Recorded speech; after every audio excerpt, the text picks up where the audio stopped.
Folks, good to see you. 138 MMA here, and I'm going to break down UFC Vegas 68 in its entirety.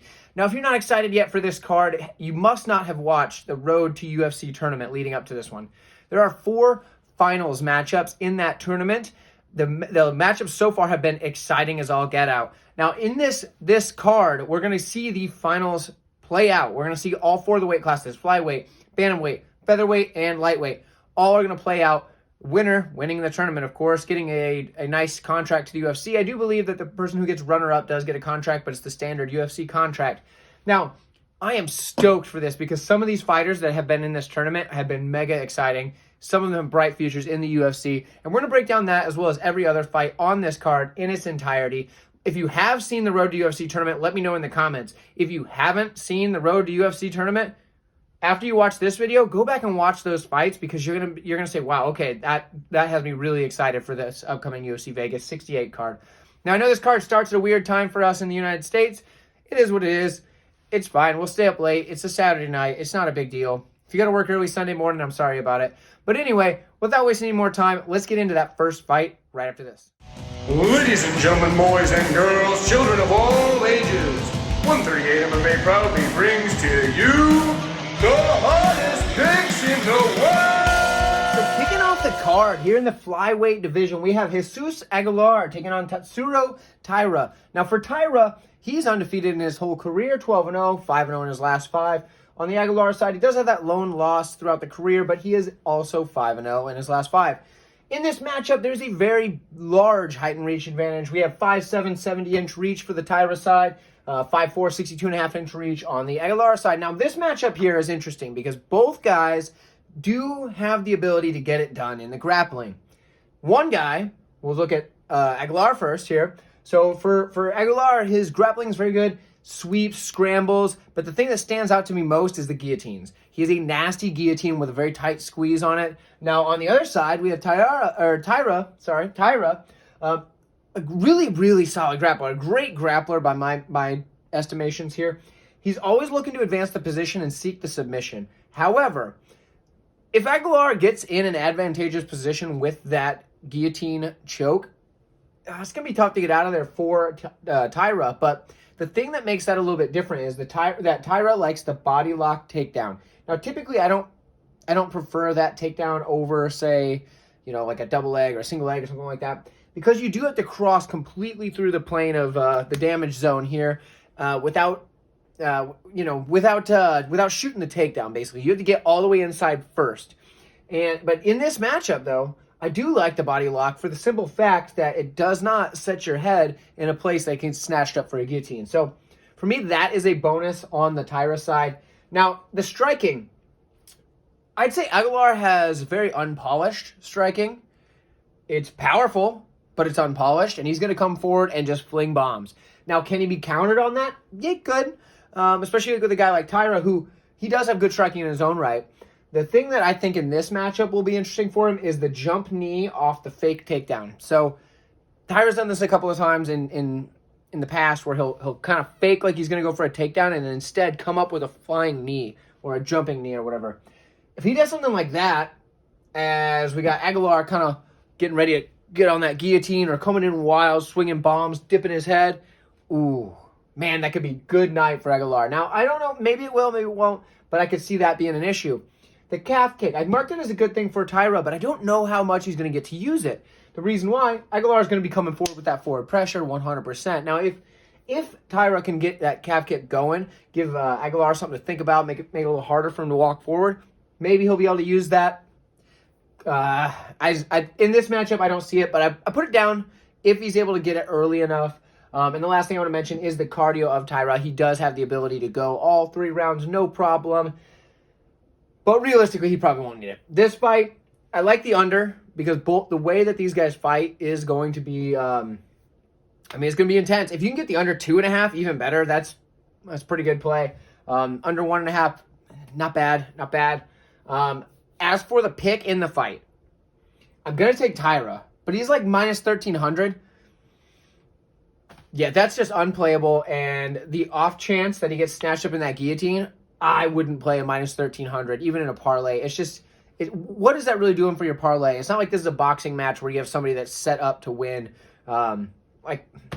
This isn't just like some like undefeated boxer that they're sending in there against a 7-7 bum that they're just wanting to pad their record with. No, this is a matchup between two prospects, and that's the thing. In MMA, you don't get that as much where they just kind of spoon feed you these kind of just journeymen that go out there and get beat. But for Taira, I do think he should get the win. Minus 1,300 is way too steep for me, but let me know what you guys think. If you think there's a shot for Aguilar, it's worth maybe like a lunch money shot. I understand. If you think that's the case, let me know in the comments. I'd love to hear your opinion. But let's go to ourselves in the middleweight division. We have Jeong Yeong Park taking on Denis Tiuliulin. Now for Tiuliulin, he's 3-2 in his last 5, 4-1 on the Park side. That should be 3-2. I'm still mad. Jeong Yeong Park ripped off my boy Eric Anders.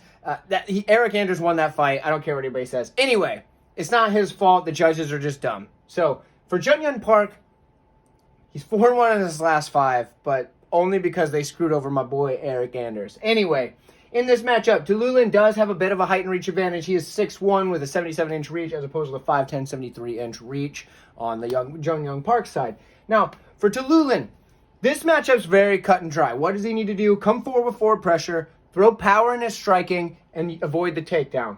Very clear right there. If he does those things, Tiuliulin is going to be a nightmare for Jeong Yeong Park. Now, if forced to grapple, his cardio fades very quickly. Now, what do we got out of Jeong Yeong Park? Now, Jeong Yeong Park, he's a good grappler with decent wrestling. Can he mix that in here? Yeah, absolutely he can. The problem that Jeong Yeong Park has, he has decent boxing, and because of that, he likes to brawl. And his striking defense is poor. He will get hit, doesn't do a whole lot, doesn't block very well, doesn't move his head very well, just gets hit, and likes to throw bombs. Now, we saw that happen a lot we saw that happen because of the loss to Gregory Rodriguez, where he got completely knocked out. But that was a very back and forth battle for as long as it lasted, because Jeong Yeong Park is very durable. They call him the Iron Turtle for a reason, because I don't know if you know, but if you had a turtle made of iron, it would be pretty durable. Don't know if you know that, but now you do. Either way, for Jeong Yeong Park, I do think the durability is a good. It's a good attribute, let's put it that way, to have going into a match with Denis Tiuliulin, because Tiuliulin's coming in throwing power, but his power will fade as the fight goes on, as long as Jeong Yeong Park can get this fight to the mat at least a couple of times, or push Tiuliulin up against the cage and kind of wear on him there. In this matchup, I have a hard time, because do I think that Jeong Yeong Park is going to use that fight IQ that we want him to use if we're going to pick Jeong Yeong Park and hold Tiuliulin up against the cage or take him down? It's tough because the dude loves a brawl, but I'm going to slightly lean Jeong Yeong Park. The guy also has the judges on his side for whatever reason, just like he did my boy Eric Anders dirty. So I'm going to lean Jeong Yeong Park, but I'm not confident in it whatsoever. Denis Tiuliulin is an aggressive striker. We saw what he did to poor Jamie Pickett, but then again, it's Jamie Pickett, so level of competition. Jamie Pickett has a specific style he can beat, and it wasn't Denis Tiuliulin. I'll take Jeong Yeong Park. Let me know who you guys have. All right, here we find ourselves in the women's flyweight division. We have Mandy Bohm taking on Jeon Kim. Now, Jeon Kim is on a bit of a rough stretch. She is 1-4 in her last 5 fights, although, again, the rip-offs by these judges, my gosh. Priscilla Cachoeira got a free, nice gift. She got a gift from the judges in that matchup, because Kim definitely won the first 2 rounds, lost the third. Clear 29-28 for Kim. I'm also bitter. I had money on Kim in that fight, but Kim won that fight. Anybody that thinks that Cachoeira won that fight is out of their mind. At best, you could score it a draw, and I don't think it was a 10-8 in the third round. So at best, you could score it a draw. The fact that they gave that fight to Cachoeira, horrible. For Bohm, Bohm, I think is how you say it, Bohm, Mandy Bohm. For Bohm, she has got, God, that sounds like I'm saying bum. I'm not saying bum. I don't know. Whatever. Bum? However you say it. Somebody let me know phonetically in the comments. 3-2 in her last 5 fights. Those 2 losses are her 2 fights in the UFC. So I'm going to break down her side real quick, and then we'll go over to the Kim side. Now, for Mandy, I'm going to call her Mandy here. She does have decent striking, and at range, it's not bad. The counter hook. Now, she used to use this on the regional scene. Was the last time we've seen this move, where when someone would come in on her, she would hit him with this counter hook, step off, and then go back to her range striking. Hasn't used it yet in the UFC, but I put it down there. That's where the asterisk is there, because We haven't seen it in the UFC. I know she's only had 2 fights, and neither of them went her way, but I'd like to see it in the UFC for me to keep it on the board. I argued with myself, said she didn't really have much up here because there's not much to go off of, so we gave it to her with an asterisk. Okay, there's that. For Kim, here we go. We have a good striker with counters, volume. She strikes in combination. The girl's got cardio. I didn't write it up there, but she's got cardio to do all those things for 3 rounds. Problem is, she can grapple decent. You know, she's not bad, and she'll seek the submission. But if you get on top of her, she'll lay there, and she'll stay there, and she'll let you hold her down. In this matchup, do I think that Mandy's going to go for a takedown? Probably not. And if she does, do I think she's going to get it? Probably not. But if she does, that's a big path to victory for him. On the other side, Kim, I think, is the better striker. I think she is the better grappler as long as she doesn't end up on the bottom and sit there and try to play jiu-jitsu, because that's a horrible idea. Most of the time in MMA, you shouldn't be playing jiu-jitsu. Try your subs, then advanced position, okay? But anyway, in this matchup, I'm going to take Kim, but I'm not going to trust it. The judges are stupid. I could see it going either way. I mean, Kim's 1-4 in her last 5. You can't bet on that, and the odds are crazy. So I'm not going to bet it. If you're betting it, let me know. I do have in a parlay, I do have the over 2.5 in kind of a long shot parlay. I don't know if it's going to hit. Who knows? It's a long shot for a reason, but I'll lean Kim. Let me know what you guys have. And see, you would have missed that. If you just waited for the pick, you would have missed that I like the over 2.5. So, I mean, but that's kind of an easy one to know. But either way, some of y'all that just wait for the pick and then skip to the next fight, you miss out. Anyway, they would also miss that. So, whatever. See you guys in the next fight. Finals of the tournament. We have Hyun Park taking on Seung Choi. Both guys 5-0 in their last 5 fights. There is a single career loss on the Choi side, prior to his last 5, obviously. In this matchup, Choi, he is a good striker who uses the kind of just out of range defense on his striking. I like the way he moves in and out, kind of, hits his shots or whatever.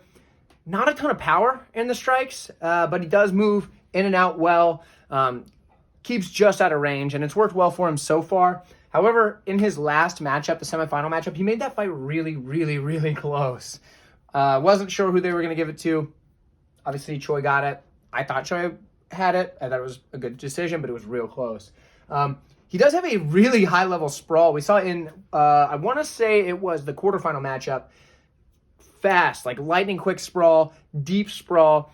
Dude was shooting for a takedown, he was shooting all the way through this guy, and Choi was able to get those legs out and sprawl out. So it was very impressive.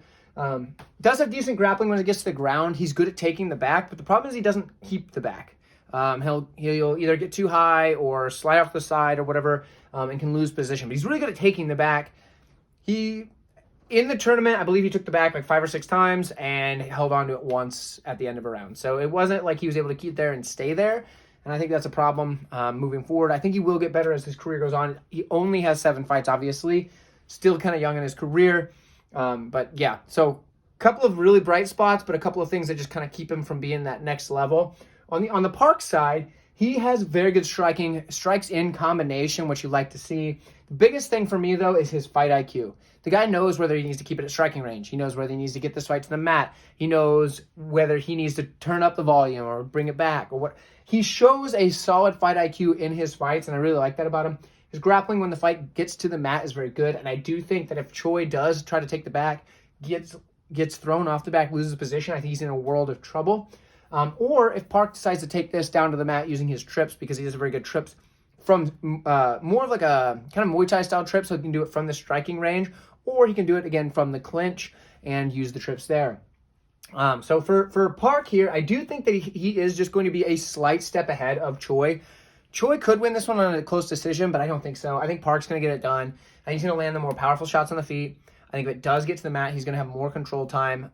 Possibly a finish. If there is a finish, it's coming on the Park side. I don't know. I'm hesitant to bet it because like I said, if Choi wins, he's probably not getting a finish. If Park wins, it's probably about 60% he gets a finish, I'd say. So for me, I'm gonna take the Park side. Haven't decided on whether or not I think the over/under is a good bet or not, but either way, let me know what you guys have. Let me know if you think Park's a good play here. If you think Choi's gonna be able to stay just out of range and land enough shots, love to hear your opinion. Also, like this video for me. I do appreciate it very much. Thank you. And we'll see you next fight. We have our bantamweight final. We have Rinya Nakamura taking on Toshiomi Kazama. Now, for Kazama, he's 4-1 in his last 5. The undefeated Nakamura is 5-0 in his last 5, obviously.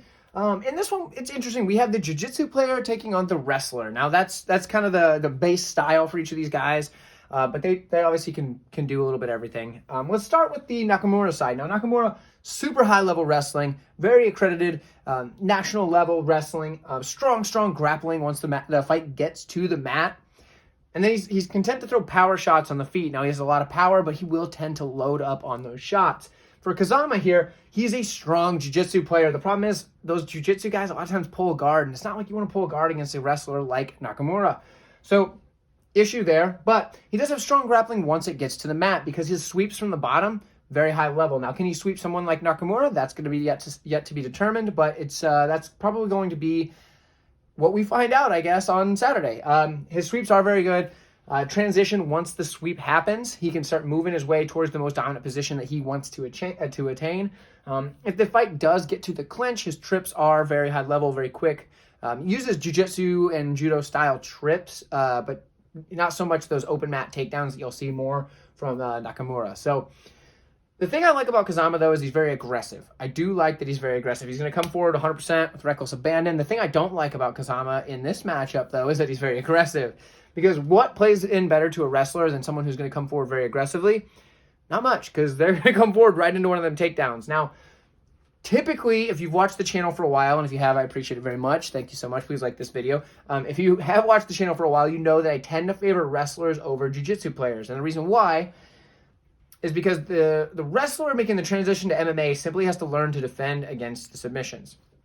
The jiu-jitsu player has to completely rewrite their thought about being on their back. Because in jiu-jitsu, you'll be on your back and still win. You don't lose just by being in guard, okay, or by holding your opponent in guard, I mean. So for a jiu-jitsu player to completely just rethink everything and go and stay away from holding the guard and working off their back, looking for subs because you're running out of time and the fight's just gonna be over in no time because it's got 15 minutes or less.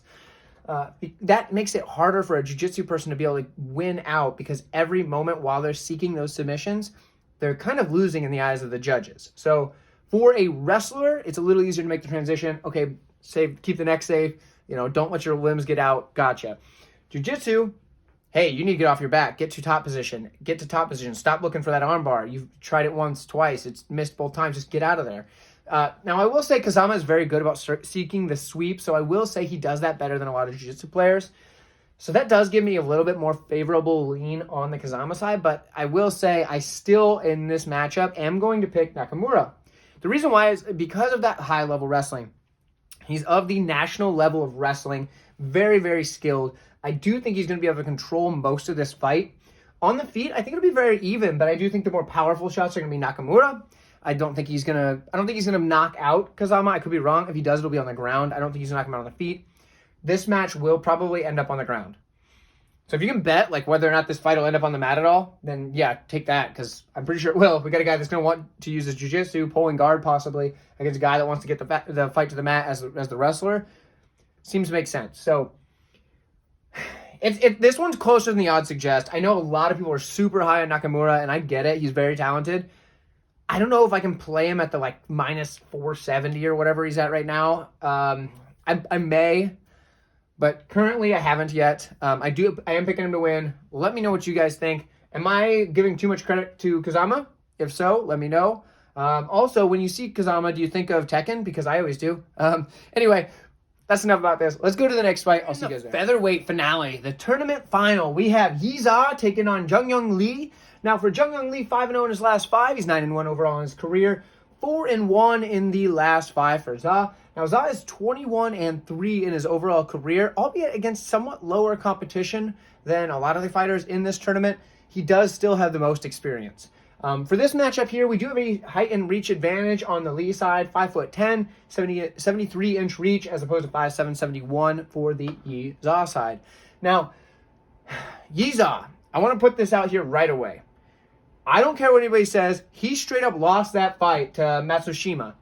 Matsushima won. I don't know why the judges gifted it to Zha. They did. Judges are dumb. Matsushima won that fight. He should be in this match. Don't care what anybody says. You can fight me on it in the comments if you disagree. But if you watch the fight, please let me know. Did you have Matsushima winning? Because I sure did. I thought he won very clearly. I thought it was going to be 30-27 or at the very least 29-28 in favor of Matsushima. Definitely one round was close, and I could see it going to Yusa. So we'll say 29-28 Matsushima. Let me know what you guys thought, but let's get into this breakdown here because this is a match that we're faced with. So for Yusa, he is a good wrestler, solid grappler. That's where he's best. He wants to get the fight to the ground and work that game in there. He has great cardio, so he can shoot for these takedowns relentlessly without having to worry about gassing out. And decent striking, but that's clearly his weakest part of his game. And we saw it in the Matsushima fight. He struggled on the feet a little bit, and that's kind of why I thought he did not do so well. On the Lee side, he's a very fast starter. Let's put it that way. He comes out ready to go right out of the gate, and he's going to make it a brawl. And usually that's not a positive, but in this matchup it is, because you're going against a guy who's not going to want to get into a firefight with you, and his striking is crisp. And the thing about this matchup here, so if Yusa implements his wrestling, gets the fight to the mat, the jiu-jitsu of Yeong Lee is really, really, really slick. That, I don't know if you saw in the tournament, the armbar that he slapped on in, gosh, was that it was either the quarterfinals or semifinal matchup, which is the only matchups, but he slapped on an armbar. I think it was his first fight. It was a quarterfinal matchup. Can't remember what the name of the opponent was, but he slapped on an armbar, face down armbar, so fast that I don't even think the opponent realized that his arm was about to snap. He was just tapping out of like sheer desperation. It was so quick. So that jiu-jitsu is scary quick. If Yusa gets this to the mat and isn't immediately ready to control everything, he's gonna be in trouble on the mat. And I think on the feet, Lee is the far superior striker, not afraid to get in an exchange. And I don't think that Yusa is gonna be able to piece him up the way that he needs to in order to make this fight kind of tip in his favor. So for me, I'm taking Yeong Lee. Jeong Yeong Lee should be able to get the win here. I think he probably gets the finish. But that's my pick. I feel pretty good about it. Let me know what you guys think. Lightweight tournament finale. We have Jeka Saragih taking on Anshul Jubli. Now in this matchup, both guys are 5-0 in their last 5 fights. We have a perfect record on the Jubli side. He is 6-0 overall, 13-2 for Saragih. Now Saragih is at a bit of a height disadvantage, being 5'8" as opposed to the 6 foot of Jubli. Jubli's got short arms. He's got a 69-inch reach, similar to, actually the same as Saragih. Now, this matchup here is interesting because for Jubli, he's pretty straightforward. Primarily a boxer. That's what he's going to use most of the time. He uses that boxing to a pretty high level as well, and he'll mix those shots to the body, come up top, clean, crisp striking.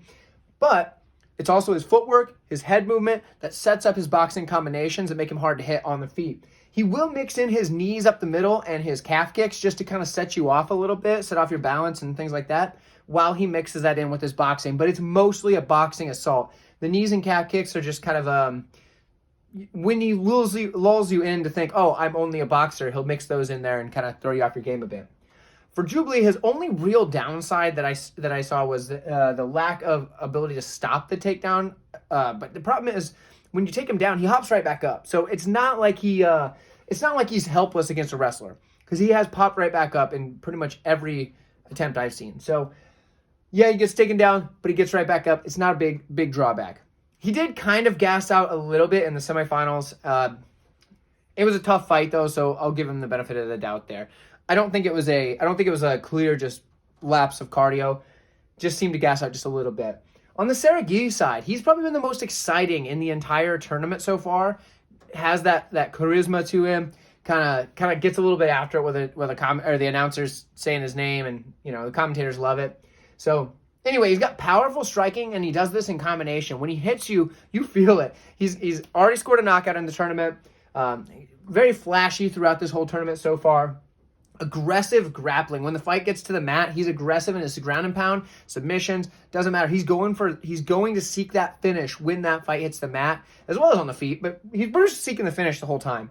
The interesting part here is his takedowns from the clinch. They're very powerful because, he's just a powerful guy. The dude comes through, does everything 100%. I haven't seen him gas out yet, but the guy comes forward with everything he's got, so who knows? And if this fight goes the distance, what do we see in the later rounds from Saragih? For me, I really like this matchup, and it's lined very close. I have a strong lean on the Saragih side.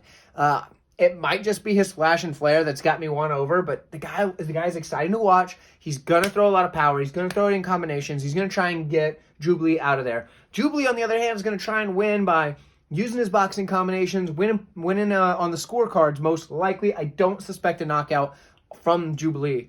So Jubli is going to be probably the better point fighter in this matchup, and I don't think that's going to pay off well for him with a guy like Saragih. So for me, the pick Saragih. Let me know what you guys think. I'll see you in the next video. Welterweights. Now, if you've enjoyed this video so far, please hit like for me. And if you've enjoyed this content and you would like to see more, consider subscribing to the channel. But let's get into this fight. So, Yusaku Kinoshita taking on Adam Fugitt in the welterweight division, as I mentioned.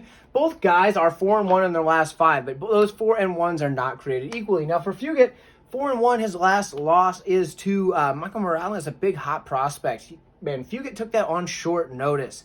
So he lost the fight in a short notice matchup, which he looked actually pretty darn good against a guy that was a massive favorite in that matchup. And for Kinoshita, the only loss he has is by DQ for grabbing the cage while stomping a guy's face into oblivion. So, neither guy's loss really looks all that bad. I mean, one, he did break the rules, but, you know, he was clearly dominating the fight. The other, well, I mean, he took it on short notice against a stud prospect and made a good account of himself. So there's that. There is a slight bit in the height advantage for Fugitt, but the reach is a bit more substantial. We got 6'1" with a 77-inch reach as opposed to 6 foot and a 71.5-inch reach. Now the age, there's a whole statistic about the 10-year age gap or whatever. So that's why I'm including this because I don't think 34 is past his prime by any means. So Fugitt is still young enough to, you know, do the darn thing, especially at the welterweight division. It's not like he's cutting a ton of weight to get to welterweight. The guy, I mean, obviously, you know, steps in a short notice, puts a good matchup out there. But anyway, the dude's not too old. But the 10-year whole thing where it's like, yeah, 60-some-odd% of the time, if it's a 10-year whatever, the younger guy wins. 22-year-old for Kinoshita. Now, Kinoshita, he's got some good striking, okay? It's very solid striking. That's why I put it right there, solid. It's about everything you would like about a guy's striking. Fast, powerful, accurate, and he has the ability to counter. But when he counters, he's coming forward, and he'll counter as he's coming forward. Very impressive. Fugitt has good striking as well. His Muay Thai is very good. The counters on his strikes are there. The kicks are what I like best. If he can keep this at kicking range, he will have more of an advantage than if he gets stuck in the boxing range, where Kinoshita is going to have the faster hands. Fugitt's not going to have, per se, the quicker kicks per se, but he's going to have more tools to use, mix in those Muay Thai style kicks. Maybe if it does get close, he can get into the clinch, work his game there. His clinch is fine. It's not bad. When it comes to the wrestling, Fugitt has a pretty good chance here with the wrestling because the takedown defense of Kinoshita is so-so. He does try to get up quickly, though. Here's the thing. When he gets taken down, he doesn't sit there and play jiu-jitsu. I hate when people do that. He gets right back up. Guess what happens if he gets right back up? We're back in striking range. And that's what Kinoshita wants because Kinoshita is a violent man. And I love this about him. So I'm going to give away the pick right here. I'm picking Kinoshita because he's a violent man. And violence is the name of the game here. A lot of these guys come in here thinking this is a sport. And yeah, I guess so. That's how they can sanction it. But this is a fight. You are locked in a cage with another human being and fighting. The only thing that's going to stop this fight is when a referee jumps in and says, no, that's it. We're done.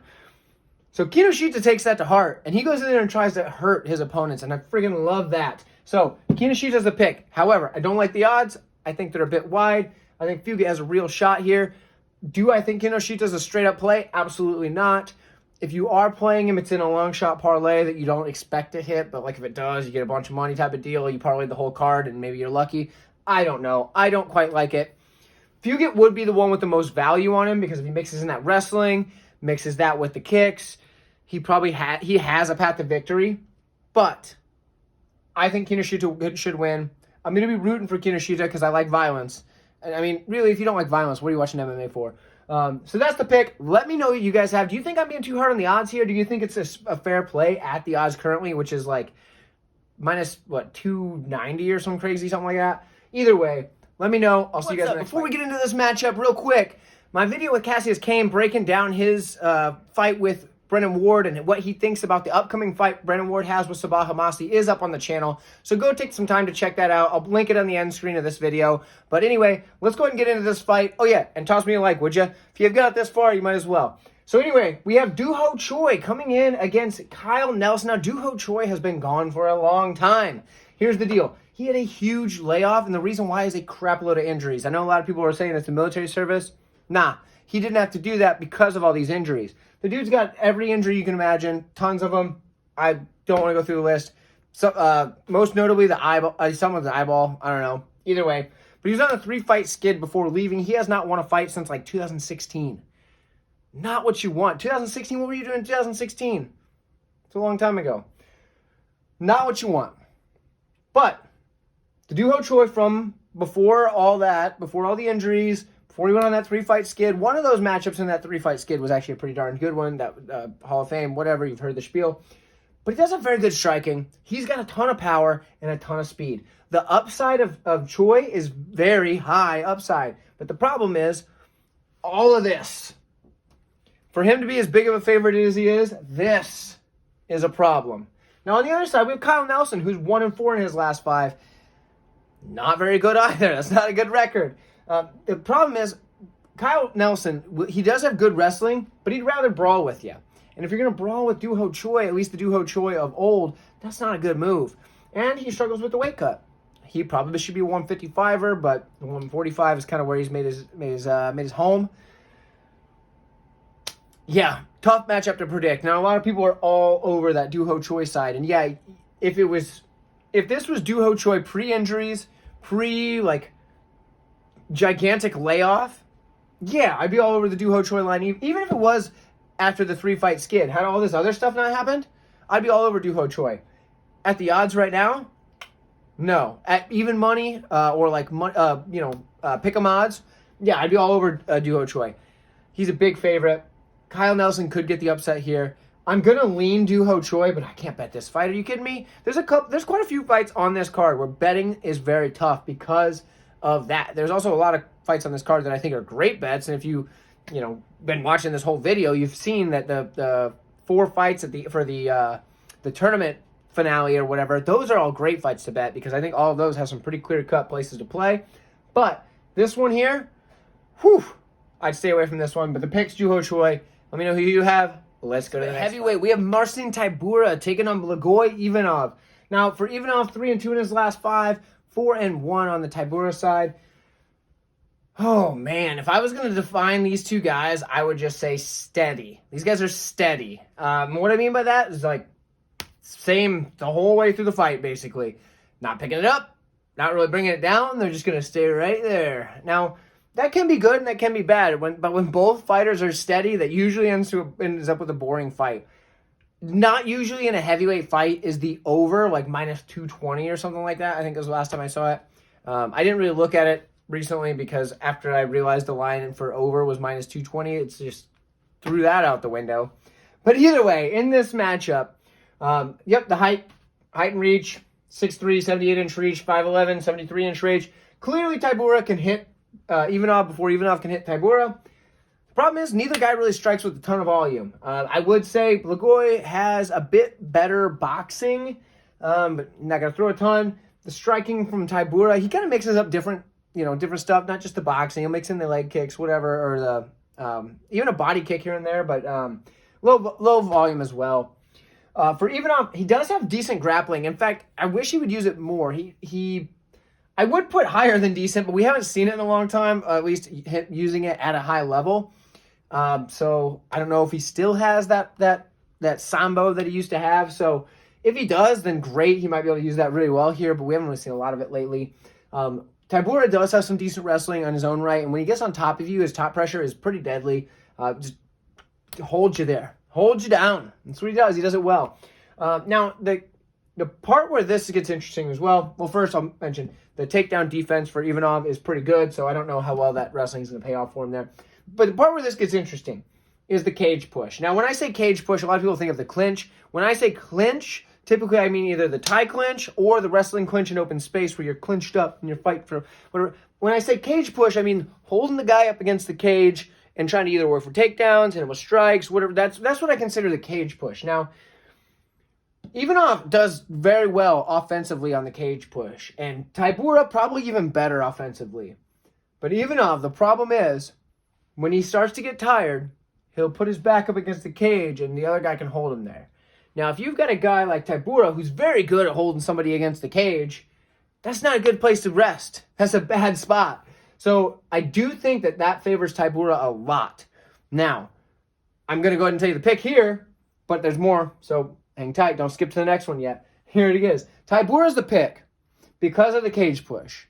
But I don't think there's a ton of money on money in picking Taira here. So if you're going to pick him, maybe it's worth playing him by decision, because Ivanov is the most durable fighter on the planet, probably. I mean, the dude was stabbed, like a couple times right in the chest or something, and then he was fine. He got back and started fighting right away. So Ivanov's the toughest dude on the planet. Maybe not on the planet, but he's very tough. The dude can take a shot. I mean, dropping him isn't going to happen. So maybe you play Taira by decision, if you have a book that lets you parlay the over and Taira, or if you can parlay an alternate line over 1.5 with Taira, that's the best sports book, and that's the way to go. So I'm going to take Taira, playing him straight. It's a little scary for me. It's not super wide odds, but I just don't know that the value is there on it, because I think this fight's very close, and it's going to be a lot of looking at each other, a lot of laying against each other on the cage. So it's probably a boring fight. But either way, I'd love to hear your pick. Let's go to the next light heavyweight. I believe this is our co-main event of the evening, unless the order of bouts change. We have Jung taking on Devin Clark. Now, Devin Clark 2-3 in his last 5, 3-1 and 1 draw for Jung. Now, in this matchup here, it looks like one guy has a whole lot and the other guy doesn't have much. That doesn't necessarily mean one guy is that much better than the other. It just means that that's what they use. Now, let me break this down further. We do have a height and reach advantage, 6'4", 78.5-inch reach for the Jung side, 6 foot with a 75-inch reach for the Clark side. Now, for Devin Clark, the game plan is very, very straightforward. He needs to use his wrestling. Set up the wrestling with those power strikes, and hopefully use the kicks. Legs and body, he does have some decent kicks there. The dude's a powerful wrestler. If he can get that wrestling going, awesome. But if not, on the feet, he's low volume and has horrible striking defense, and he's gonna get his face punched in and his teeth kicked back again, just like before, or punched back, or whatever happened to those teeth. Some of them get messed up. Either way, Clark has a very clear-cut way to win this fight. Now, Jung, he's kind of good everywhere. He's good grappling. The top pressure and the ground and pound. That ground and pound is sick, by the way. Top pressure, good. Ground and pound, awesome. Good wrestling. He can get the fight to the mat. He has powerful takedowns, and he has good takedown defense. That sprawl that he has, kicks those feet out deep, gets that sprawl, shoves the opponent's face to the mat, and gets himself back up. Do I think he's going to take down Devin Clark? Absolutely not. Or maybe he will, but I don't think so. So the takedown's there, I don't know. Does have good boxing, though, and that's going to be bad for Devin Clark. If Devin Clark gets stuck at boxing range, which is long range for Jung, because he has a 78.5-inch reach, and he's also 4 inches taller. So if Jung is punching down because he's the taller fighter at range and he's the longer fighter, Devin Clark's in a world of trouble. But Devin Clark, going up against a taller fighter, can possibly get to the legs there, and if he can, then the takedown is a possibility. Now, if they end up on the cage, however, the elbows from the clinch from Jung are very good. Now, if he can reverse position and drop those elbows, that's great. Now, I'm talking about open space or up against the cage. His clinch elbows are very nice. Now, the biggest issue with Jung, inconsistency.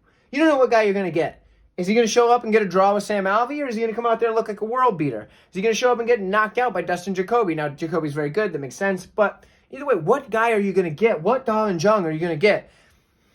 I don't know, and I hate picking inconsistent fighters. Fighters that are inconsistent is my least favorite thing to pick. However, in this matchup, you're going against a guy that has one path to victory, and that's to use his wrestling. Can he get the knockout? Yes, but I don't see it against a guy with a bigger advantage in the reach, uses that range well with his boxing, so I don't see that. So if Clark's going to win, it's with the wrestling. So I'm going to take Jung for the simple fact that I think he's the better fighter most of the time. But if Jung doesn't show up, because he sometimes just doesn't show up, there's a decent chance that Devin Clark gets the win here. Now, I'm not going to, another one, not going to bet this one either. This is another rough one to pick for picks, but I will make the pick for the sake of the channel. That's what I do. So I'm picking Jung. Let me know who you guys have. I do have more confident plays earlier in the card. If you just tuned in, check the co-main event, and you're like, oh yeah, see what he's got in the co-main and the main event. When you look at hear the co-main event, he says, don't pick anybody or don't bet on this one. Look at some of the fights earlier. There's some that I have way more confident picks.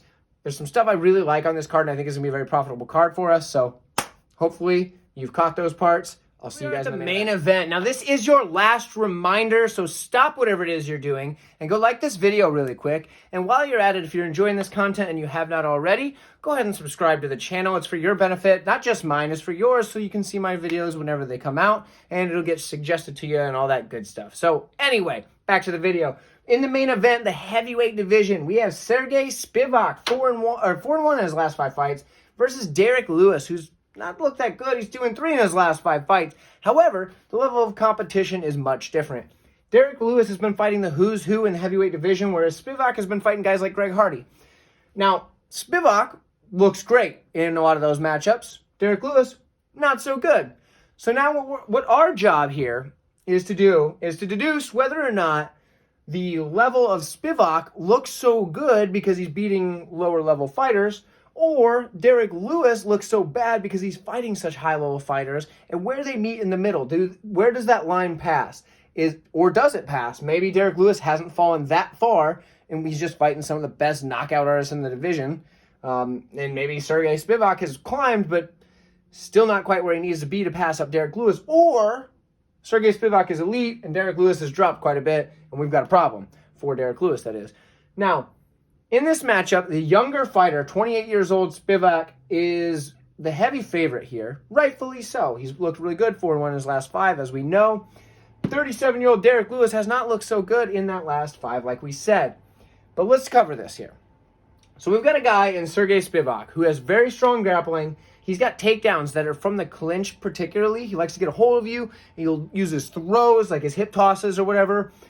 He can get in on a leg and pull you down that way. But a lot of times those throws and those hip tosses are his best bet. We saw him do it to Greg Hardy, and if he can do it to Greg Hardy, he can do it to Derrick Lewis. Because, Greg Hardy's a massive human being. So, anyway, once he gets on top of you, that top control is amazing. The submission skills are there. He also just gives away very little space. Now, that's something that my coach always beat into my head. And by beat into my head, he actually beat that into my head. He says, space is opportunity. Space is opportunity. Because what happens is, if I would get on top, and I would think I got something, I would try to go for something, I'd give a little bit of space, and he'd reverse the position, get on top, and pound it back into my face, saying space is opportunity. Now, let me tell you this, Sergey Spivac does not give away much space, so getting out is going to be tough for somebody that is on the bottom against a guy like Sergey Spivac. Now, Derrick Lewis typically just gets back up when he's taken down, but against a guy like Sergey Spivac, that's going to be very tough. Now, can he do that? I don't know. We're going to find out this Saturday. I guess by that point, it'll be Sunday for us here in the States. But either way, we're going to find that out this Sunday. Sergey Spivac's grappling, top control, all that, clear advantage.